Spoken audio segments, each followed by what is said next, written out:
Bus ಮತ್ತು tomato ಹಣ್ಣು ತುಂಬಿಕೊಂಡು ಹೋಗುತ್ತಿದ್ದ ಬೊಲೊರೋ ವಾಹನ ನಡುವೆ ಮುಖಾಮುಖಿ ಡಿಕ್ಕಿಯಾಗಿ ಬೊಲೊರೋ ವಾಹನ ಚಾಲಕ ಸ್ಥಳದಲ್ಲೇ ಸಾವನ್ನಪ್ಪಿರುವ ಘಟನೆ ಕೆಂಚಾರ್ಲಹಳ್ಳಿ ಪೊಲೀಸ್ ಠಾಣಾ ವ್ಯಾಪ್ತಿಯ ಸಿದ್ದೇಪಲ್ಲಿ ಕ್ರಾಸ್ನಲ್ಲಿ ಮಂಗಳವಾರ ಬೆಳಗ್ಗೆ ನಡೆದಿದೆ.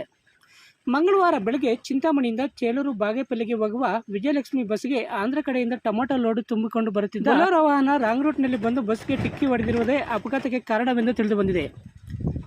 ಅಪಘಾತದಲ್ಲಿ ಮೃತಪಟ್ಟ ವ್ಯಕ್ತಿ ಬಾಗೇಪಲ್ಲಿ ತಾಲೂಕಿನ ಶಿವಪುರ ಗ್ರಾಮದ ರೆಡ್ಡಪ್ಪ ಎಂಬುವವರಾಗಿದ್ದು, ಚಿಂತಾಮಣಿ ಟೊಮಾಟೊ ಮಾರ್ಕೆಟ್ಗೆ ಟೊಮಾಟೊ ಲೋಡ್ ಹಾಕಿಕೊಂಡು ಬರುವ ವೇಳೆ ದುರಂತ ನಡೆದಿದೆ.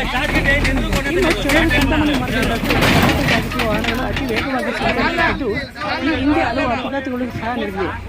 ಆದರೆ ಈ ರಸ್ತೆಯಲ್ಲಿ ವಾಹನಗಳ ವೇಗ ಮತ್ತು ಪೊಲೀಸ್ ಇಲಾಖೆಯ ನಿರ್ಲಕ್ಷ್ಯಕ್ಕೆ ಕಾರಣ ಸಾರ್ವಜನಿಕರು ದೂರಿದ್ದಾರೆ.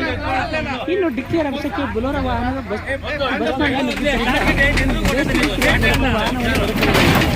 ವಿಷಯ ತಿಳಿದ ಕೂಡಲೇ ಸ್ಥಳಕ್ಕೆ ಕೆಂಚಾರ್ಲಹಳ್ಳಿ ಪೊಲೀಸರು ಭೇಟಿ ನೀಡಿ ಪರಿಶೀಲನೆ ನಡೆಸಿ ಮುಂದಿನ ಕ್ರಮ ಕೈಗೊಂಡಿದ್ದಾರೆ.